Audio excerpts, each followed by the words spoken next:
Thank you so much, and thank you to Amazon Web Services for giving me the opportunity to speak with you today. My name is Rich DeFabridis. I'm the Senior Director of Product Marketing with CyberMDX, and we'll be talking about how CyberMDX is protecting healthcare delivery organizations and securing patient care. So a little about CyberMDX. If you've seen the news recently, we were just acquired by Forescout in February 2022.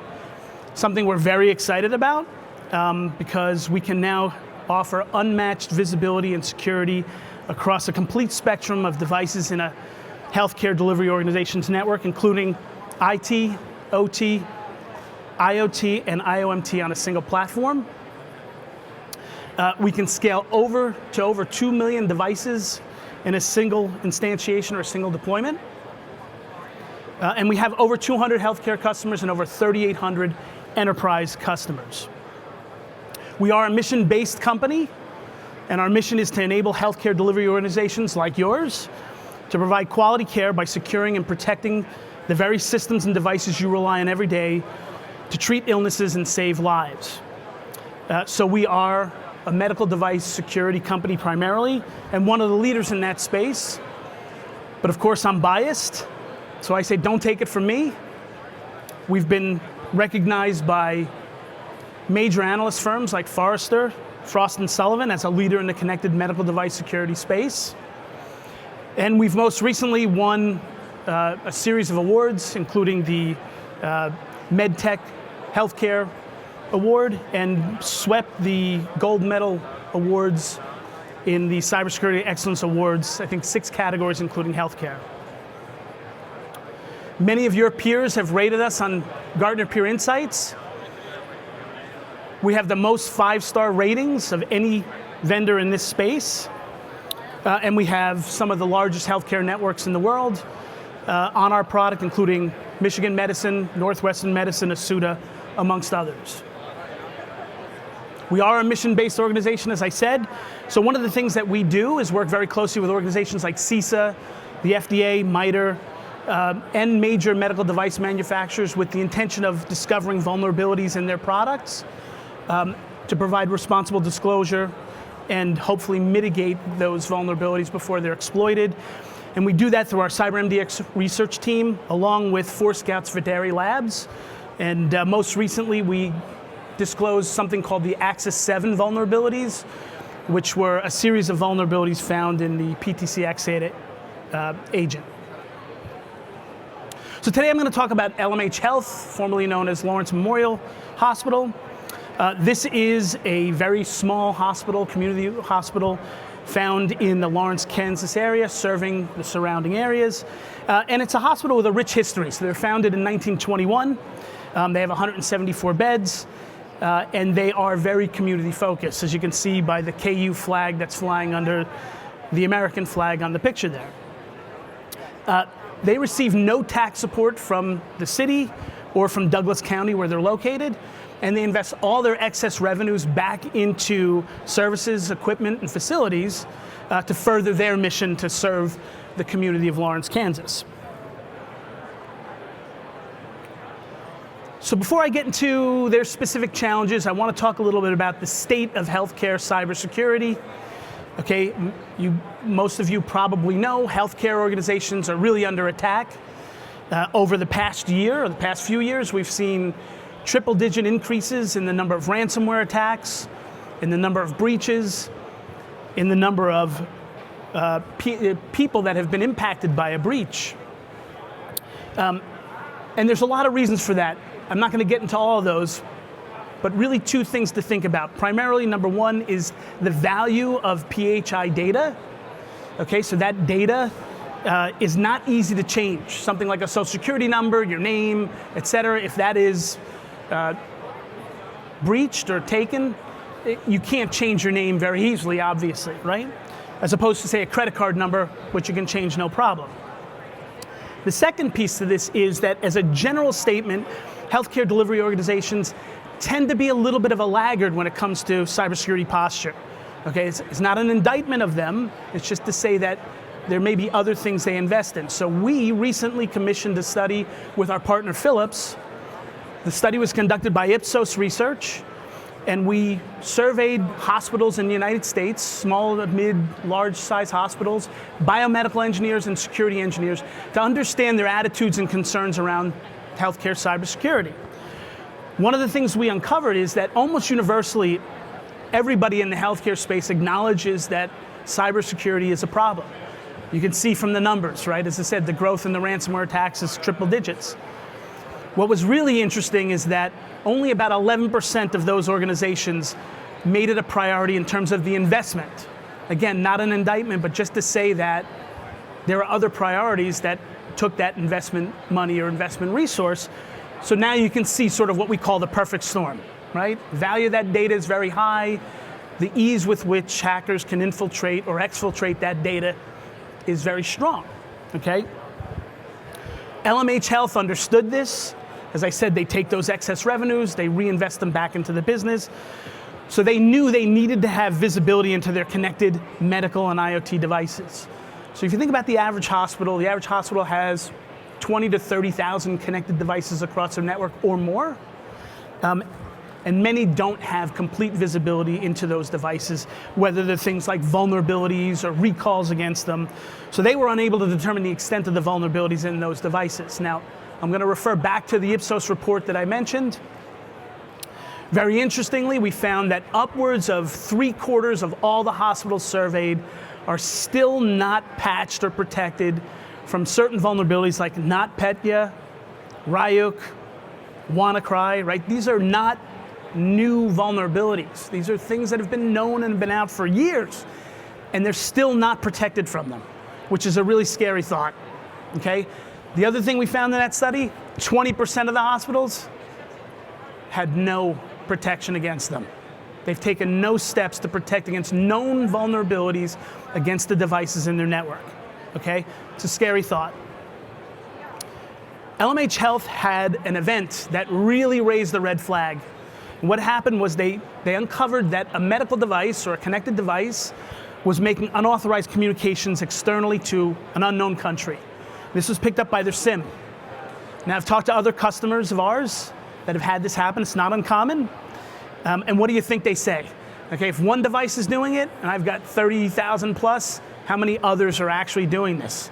Big red flag, the alarm should be going off.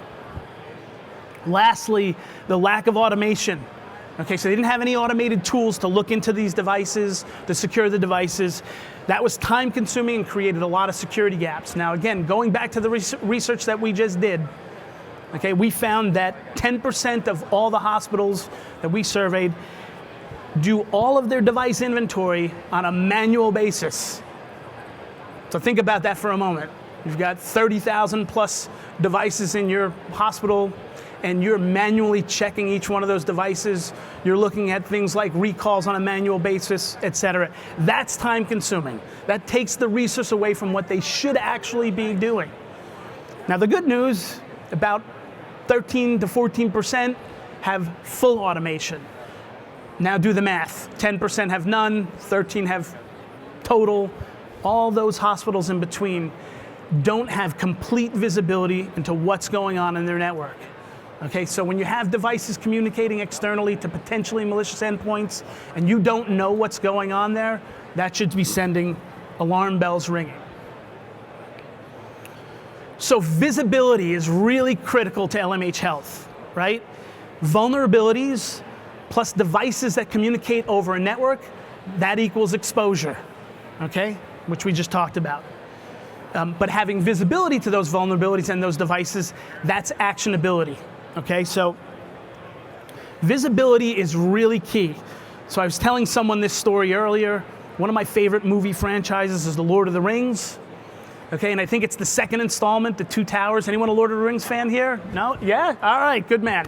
So you'll know what I'm going to talk about. Okay, so the kingdom of Rohan shores up in a facility, right? Their castle, Helm's Deep.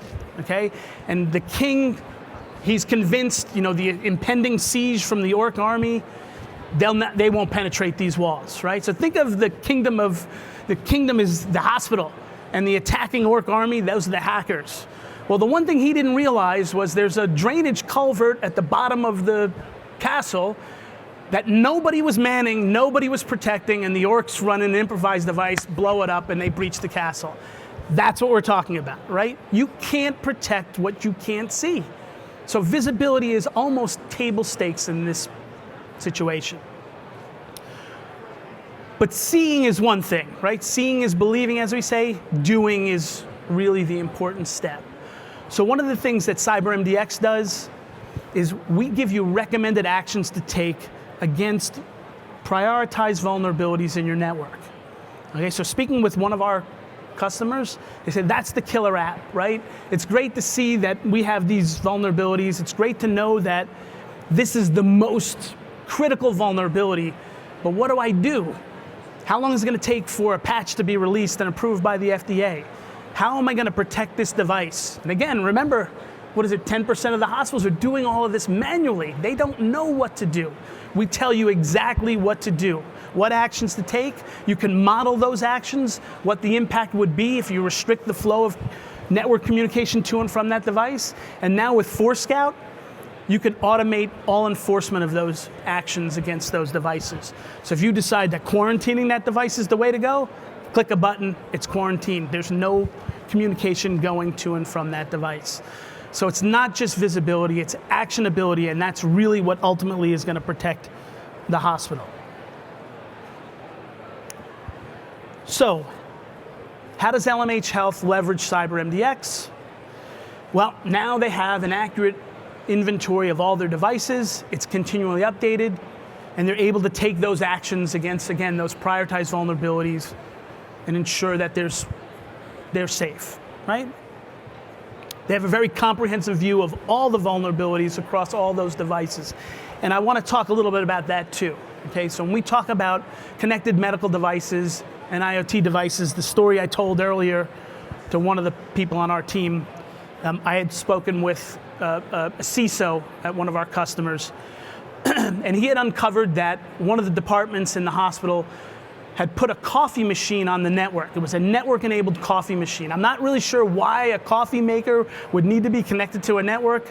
You got to have rocks in your head to do that. I guess when you run out of beans, it tells you. And okay, he was able to see it, walk down to that department, say, unplug that machine now, because that's a potential area to be breached. If anybody remembers, I'm not sure if anyone here is in cybersecurity, about 4 or 5 years ago, maybe a little longer, Target was hacked. And Target was hacked through a Johnson Controls thermostat. That's an IoT device. You have to know that they're protected. When you have people plugging in coffee makers and whatever, and you don't have visibility into them, that's risk. And you want to mitigate that risk. Okay, so they can now do that. And most importantly with LMH Health, they now can see a dashboard of all the devices that are making these unauthorized communications externally and shut them down immediately. Okay? Another important point, LMH Health is an AWS customer, so they're able to take advantage of the CyberMDX Healthcare Security Suite as it's hosted on AWS, instantiated on AWS. And obviously, you know, that minimizes things like admin functions, so when patches are released or new upgrades, it's all done in a controlled, secure environment. Something very important is obviously resiliency or business continuity, right? The hospital's a 24/7 by 365 environment. So any kind of shutdown, that's risk. With AWS, you have complete uptime, okay, with failover capability. And they automatically monitor the health and performance of the network, so if there's any issues, they can take action to remediate it. So why did LMH Health choose us? So I talked about the coffee machine, right, the coffee maker, okay? And when you think about security in a hospital environment, everybody has to be aligned to it, right? When I talked about the investments or the attitudes about investing, making it a priority, it's very limited, and that might be because there's not buy-in from the executive team down.